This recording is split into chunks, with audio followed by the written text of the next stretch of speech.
Hello students, बघा विद्यार्थी मित्रांनो, आपण सम बेसिक कन्सेप्ट्समध्ये डाल्टन्स ॲटॉमिक थिअरी आपण शिकणार आहोत. तर डाल्टनने काय केलं बघा, डाल्टनने मॅटरचा स्टडी केला. हा जॉन डाल्टन जो आहे, जॉन डाल्टन या सायंटिस्टने ही थिअरी मांडली. किती साली? 1808 ही थिअरी मांडलेली. तर त्यावेळी त्याने काय केलं की त्याने मॅटरचा अभ्यास केला आणि मॅटरच्या आतमध्ये गेल्यानंतरनं त्याला ज्या गोष्टी काय जाणवल्या त्याने मॅटरचा डिटेलमध्ये डीपमध्ये स्टडी केला. स्टडी केल्यानंतरनं त्याने काय आपल्याला थिअरीज मांडल्या, काही पॉईंट्स मांडले, ते आपल्याला अभ्यास करायचे. तर सगळ्यात पहिला पॉईंट काय मांडला बघा डाल्टन थिअरीने. डाल्टनची थिअरी काय सांगते बघा, matter is made up of tiny indivisible particles called as atom. म्हणजे कुठलाही मॅटर आपण जर घेतला, कुठलाही any matter, this matter may be solid, liquid, gas. मग सॉलिड असेल तर सॉलिडमध्ये प्रकार आहेत, मेटल्स आहेत, नॉन मेटल्स आहेत, किंवा गॅस असेल तरी गॅसमध्ये प्रकार आहेत, किंवा लिक्विड असतील तर पोलर, नॉन पोलर असे प्रकार आहेत. म्हणजे कुठल्याही टाईपचा मॅटर असू देत, कुठलाही एनी टाईप ऑफ मॅटर, तो मॅटर कशाने बनलेला आहे तर ॲटमने बनलेला आहे बघा. आणि तो ॲटम कसा आहे, it is tiny. Matter is made up of tiny. Matter कशाने बनलेला आहे? टायनी इंडिव्हिजिबल. टायनी म्हणजे काय रे? व्हेरी व्हेरी स्मॉल, अत्यंत लहान. आपण विचारसुद्धा करू शकत नाही एवढा लहान. म्हणजे तुम्हाला जर फॉर एक्झाम्पल सांगायचं झालं तर ही जी पेपरची जी शीट आहे बघा, याची जी थिकनेस आहे, थिकनेस बघा, या थिकनेसमध्ये कोट्यावधी काय होतील ॲटम्स बसू शकतील एकावर एक ठेवले तर. मग ॲटम किती लहान असतो आपण विचार करू शकता बघा. So it is matter is made up of tiny indivisible. Indivisible म्हणजे काय? The substance which cannot be further divided. म्हणजे ज्याला आपण परत डिवाइड करू शकत नाही, परत आपण त्याला तोडू शकत नाही बघा, त्याला म्हणतो आपण इंडिव्हिजिबल पार्टिकल. म्हणजे मॅटर हा टायनी आणि इंडिव्हिजिबल पार्टिकल्सपासून बनलेला आहे, ज्याला आपण काय म्हणतो? ॲटम बघा. हां, आता पुढं second postulate, all atoms of the same element. आपण सेम एलिमेंटचे ॲटम्स घेतले तर त्या सगळ्या ॲटम्सचं काय असतं? Has identical mass and all other properties. बघा, आपण एकाच ॲटमचे जर का एकाच एलिमेंटचे जर का दोन ॲटम्स घेतले तर त्या दोन ॲटम्सच्या प्रॉपर्टीज आणि मास काय असेल? सारखा असेल. फॉर एक्झाम्पल बघा, आपण हायड्रोजन हा एलिमेंट घेतला आणि हायड्रोजनचे दोन ॲटम्स आहेत बघा, हा पण ॲटम हायड्रोजनचा आहे आणि हा पण ॲटम हायड्रोजनचा आहे. तर याचं जेवढं मास असेल तेवढंच याचं मास असेल. ज्या याच्या प्रॉपर्टीज आहेत त्याच याच्या प्रॉपर्टीज आहेत. प्रॉपर्टीज म्हणजे मेल्टिंग पॉईंट, बॉइलिंग पॉईंट, त्याच्यानंतर त्याचं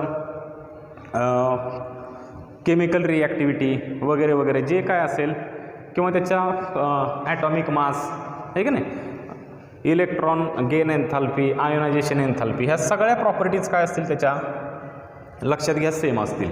पण आपण जर का वेगवेगळे ॲटम्स घेतले बघा, वेगवेगळे ॲटम्स घेतले, म्हणजे समजा एक ॲटम हायड्रोजनचा घेतला आणि दुसरा ॲटम घेतला क्लोरीनचा, समजा हा क्लोरीनचा ॲटम घेतला, तर याचा मास वेगळा असेल, याचा मास वेगळा असेल, याच्या प्रॉपर्टीज वेगळ्या असतील, याच्या प्रॉपर्टीज वेगळ्या असतील.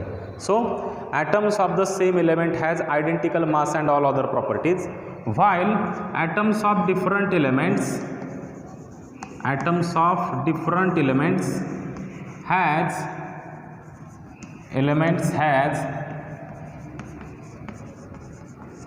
different properties.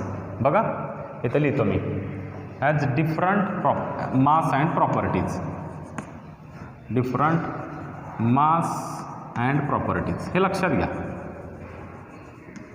म्हणजे दोन ॲटम्स, वेगवेगळ्या एलिमेंटचे ॲटम्स घेतले तर त्यांचं मास आणि प्रॉपर्टीज वेगवेगळे असतील, आणि जर का एकाच एलिमेंटचे दोन ॲटम्स घेतले तर त्याच्या मास आणि प्रॉपर्टीज सिमिलर असतील, एकसारखे असतील. आता बघा पुढं, compounds are formed when atoms of different elements combine in fixed ratio. Compounds कसे तयार होतात बघा, कंपाऊंड्स ज्यावेळी वेगवेगळ्या एलिमेंट्सचे ॲटम्स वेगवेगळ्या, बघा इथं लक्षात घ्या, हा मुद्दा महत्त्वाचा आहे की ॲटम्स दोन कंबाईन झाल्यानंतर कंपाऊंड तयार होणार, पण तो कंपाऊंड तयार होण्यासाठी तो ॲटम कोणाचा पाहिजे, तर डिफरंट एलिमेंट्सचा पाहिजे, वेगवेगळ्या एलिमेंट्सचे ॲटम्स पाहिजेत. म्हणजे फॉर एक्झाम्पल बघा, तर हायड्रोजनचा एक ॲटम घेतला आपण आणि क्लोरीनचा एक ॲटम घेतला, दोघं जर का कंबाईन केले तर हायड्रोजन क्लोराईड हा तुमचा काय होईल, कंपाऊंड तयार होईल. हे लक्षात घ्या. समजा हायड्रोजनचा एक ॲटम, हा क्लोरीनचा एक ॲटम आणि हायड्रोजन क्लोराईड हा असा कंपाऊंड तयार होईल. समजते का बघा.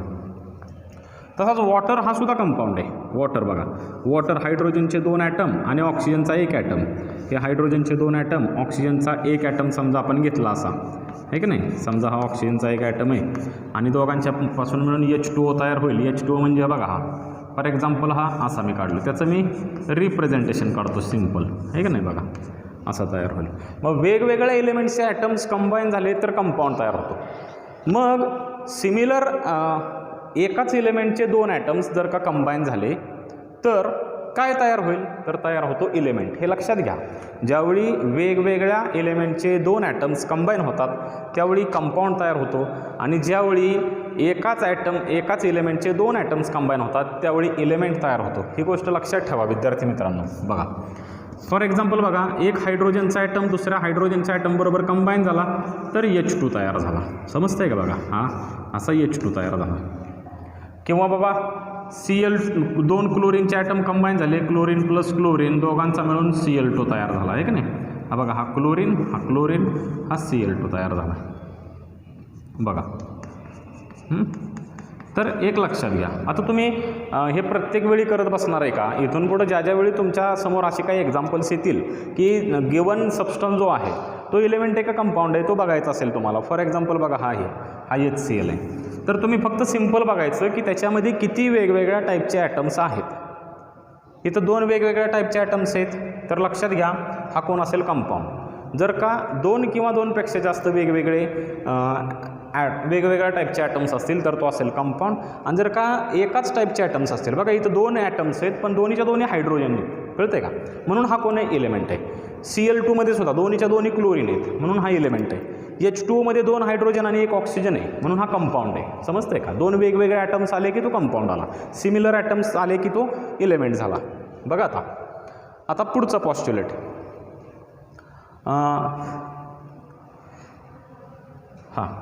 अजून एक सांगायचं राहिलं बघा, फिक्स्ड रेशिओ म्हणजे काय रे, ते ॲटम्स तो कंपाऊंड ज्यावेळी तुमचा तयार होणार आहे त्यावेळी हे जे ॲटम्स आहेत ते फिक्स्ड रेशिओमध्ये कंबाईन व्हावे लागतील. Compounds are formed when atoms of different elements combine in a fixed ratio. तुम्हाला HCl जर का कंबाईन करायचं असेल तर हायड्रोजन 1 टाइम्स पाहिजे, क्लोरीन पण 1 टाइम्स पाहिजे. हा फिक्स्ड रेशिओ 1:1. त्यानंतर वॉटर तयार करायचं असेल तर हायड्रोजन 2 पाहिजेत आणि ऑक्सिजन 1 पाहिजे, म्हणजे 2:1 या प्रपोर्शनमध्ये कंबाईन झाला पाहिजे. हा रेशो फिक्स्ड आहे, हा रेशो चेंज होणार नाही. तुम्हाला जर H2O तयार करायचं आहे तर 2:1 मध्येच हायड्रोजन आणि ऑक्सिजन कंबाईन करावे लागतील. हायड्रोजन 2 आणि ऑक्सिजन 1 घ्यावे लागतील. समजते का बघा ॲटम्स. असं 3:1 किंवा 2:2, 1:1, 3:1:3, 4:1 असं काही उलटं घेऊन चालणार नाही आपल्याला. आपल्याला तो फिक्स्ड रेशिओमध्येच ते कंबाईन करावे लागतील, त्यावेळी तो गिवन तुमचा कंपाऊंड तयार होईल. हे लक्षात ठेवा. त्याच्यानंतर पुढं बघा, chemical reactions involve reorganisation of atoms. Chemical रिॲक्शनमध्ये काय होतं तर रिॲक्टंटपासून प्रोडक्ट तयार होतात. हे लक्षात ठेवा. काही सिंपल साधी गोष्ट आहे, कुठलीही केमिकल रिॲक्शन असू देत, this reaction may be organic, inorganic, it may be redox reaction, it may be neutralisation reaction किंवा इतर कुठलीही सबस्टिट्यूशन रिॲक्शन असेल, रिप्लेसमेंट रिॲक्शन असेल, कुठलीही रिॲक्शन असू देत, त्याच्यामध्ये ॲटम्सचं रिऑर्गनायझेशन होतं. म्हणजे ॲटम्सची पुनर्रचना होते. म्हणजे इकडचा ॲटम तिकडं जातो, तिकडचा ॲटम इकडं येतो. समजते का बघा. म्हणजे ॲटम्सची फक्त पुनर्रचना होते. या डाल्टन्स थिअरीला एकच सांगायचं आहे की तुमची केमिकल रिॲक्शन होत असताना ॲटम्सची पुनर्रचना होते. कुठलाही ॲटम लॉस होत नाही किंवा कुठलाही ॲटम गेन होत नाही. म्हणजे कुठंही ॲटम तयार होत नाही किंवा डिस्ट्रॉय होत नाही. म्हणून त्यांनी पुढच्या पॉस्ट्युलेटमध्ये टाकलेलं बघा. नेक्स्ट पॉस्ट्युलेट काय बघा, atoms can neither created nor destroyed.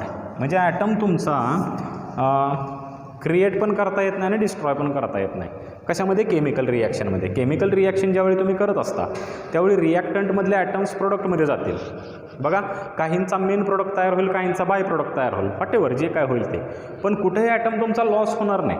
म्हणजे रिॲक्टंट आणि प्रोडक्ट यांचा कुठंतरी हिशोब आपल्याला लागणार आहे. समजतंय का? असं होणार नाही की रिॲक्टंटमध्ये 3 ॲटम होते आणि प्रोडक्टमध्ये 2च गेले, एक ॲटम डिस्ट्रॉय झाला, गायब झाला. म्हणूनच आपण नेहमी बॅलन्स्ड केमिकल रिॲक्शन लिहितो. तुम्ही 10वीपर्यंत शिकला असाल की आपण बॅलन्स्ड केमिकल रिॲक्शन लिहितो. बॅलन्स्ड केमिकल रिॲक्शनला एवढ्यासाठी का महत्त्व असतं, तर या पॉस्ट्युलेटमुळं की ॲटम कुठेही डिस्ट्रॉय होत नाही किंवा कुठेही क्रिएट होत नाही. समजतंय का? म्हणजे रिॲक्टंटमध्ये जेवढे ॲटम्स असतील तेवढेच प्रोडक्टमध्ये असावे लागतात. लक्षात आलं का बघा? म्हणजे तुम्ही जरी म्हटलात की नवीन एखादा कुठला तरी प्रोडक्ट तयार झाला आहे, तरी तो रिॲक्टंटमधूनच तयार झालेला आहे, नवीन तयार झालेला नाही, त्याला आपण क्रिएट केला नाही, तयार केला नाही. लक्षात आलं का बघा? सो हे पॉस्ट्युलेट्स आहेत. परीक्षेला तुम्हाला 4 पॉस्ट्युलेट्स विचारतील बाबा, कमीत कमी 2 मार्कला. एक पॉस्ट्युलेट हाफ मार्क्सला असू शकतो. त्याच्यामुळे तुम्ही हे 1-2 वेळा वाचा, समजून घ्या आणि त्याची तयारी करा. ठीक आहे? आपण नेक्स्ट लेक्चरला पुढचा पॉईंट बघू.